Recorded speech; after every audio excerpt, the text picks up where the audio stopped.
FIFA world cup 2026 मा सबैभन्दा खतरनाक टिम कुन हो? यदि यो क्वेसन केही साता अघि सोधिएको भए धेरैले अर्जेन्टिना, ब्राजिल वा फ्रान्सको नाम लिने थिए। तर अहिले एउटै नाम सबैभन्दा धेरै सुनिन्छ, त्यो हो स्पेन। यस्तो स्पेन जसले यसपालिको वर्ल्ड कपमा एक गोल पनि खाएको छैन। यस्तो स्पेन जसका गोलकिपर युनाई सिमोनले वर्ल्ड कप हिस्ट्रीकै सबैभन्दा ठुलो रेकर्ड बनाएका छन् र यस्तो स्पेन जसलाई अहिले धेरैले ट्रफीको सबैभन्दा स्ट्रङ दावेदारका रूपमा मान्न थालेका छन्। वर्ल्ड कप 2026 सुरु हुँदा धेरैको नजर लियोनल मेसी, किलियन एम्बापे, जुड बेलिङ्गम वा क्रिस्टियानो रोनाल्डोतिर थियो। तर वर्ल्ड कपको क्वार्टर फाइनलसम्म आइपुग्दा सबैभन्दा धेरै चर्चा एउटा टिमको हुन थालेको छ जसले साइलेन्टली आफ्ना अपोनेन्टहरूलाई एकपछि अर्को गर्दै इन्ड गरिरहेको छ, त्यो पनि एक गोल नखाई। त्यो टोली हो स्पेन। अझ रोचक कुरा के छ भने स्पेनले अहिलेसम्म एउटा पनि खेल हारेको छैन, एउटा पनि गोल खाएको छैन र प्रत्येक खेलसँगै झन् बलियो बन्दै गएको छ। तर यो सफलताको सबैभन्दा ठुलो नायक हुन् युनाई सिमोन, स्पेनका नम्बर 1 गोलकिपर। वर्ल्ड कपको प्री क्वार्टर फाइनलमा पोर्चुगलको अगेन्स्ट सिमोनले क्लिन सिट राखे। त्यसअघि राउन्ड अफ 32 मा अस्ट्रियासँगको खेलमा पनि क्लिन सिट, अनि ग्रुप स्टेजमा उरुग्वे, साउदी अरेबिया र केप बर्डसँग पनि क्लिन सिट। कन्टिन्यू 609 मिनटसम्म सिमोनले क्लिन सिट राख्दै उनले नयाँ रेकर्ड बनाए।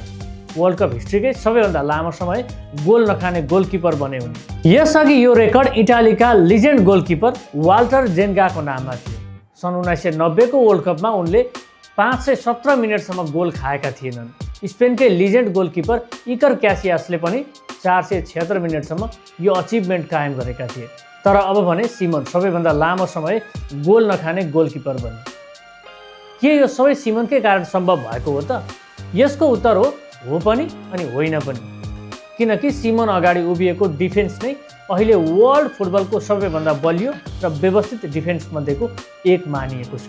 कुबार्सी, लापोर्टे, मार्क कुकुरेला जस्ता डिफेन्डरहरूले अपोनेन्टलाई गोल गर्ने अवसर नै कम दिएका छन्। अनि स्पेनको क्यापेसिटी डिफेन्समा मात्र छैन, गोलकिपरमा मात्र पनि होइन, पुरै स्पेनिस डिफेन्स अहिले कडा देखिएको छ।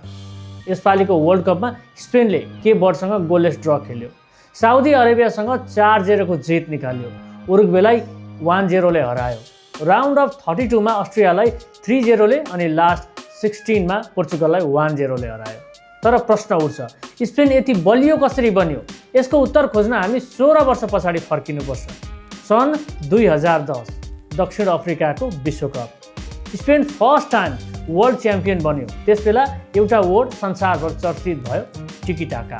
जावी हर्नान्डेज, आन्द्रेस इनिएस्टा, सर्जियो बुस्केट जस्ता लिजेन्ड मिडफिल्डरहरूले बललाई आफ्नै कन्ट्रोलमा राखेर अपोनेन्टलाई थकाउने स्टाइल डेभलप गरे। भिसेन्ट डेल बोस्केको नेतृत्वमा यही स्टाइलले स्पेनलाई 2008 मा युरोकप, 2010 मा वर्ल्ड कप र 2012 मा युरोकप जितायो। त्यो शैली अहिले नयाँ जेनेरेसनसँग फेरि फर्किएको जस्तो देखिन्छ।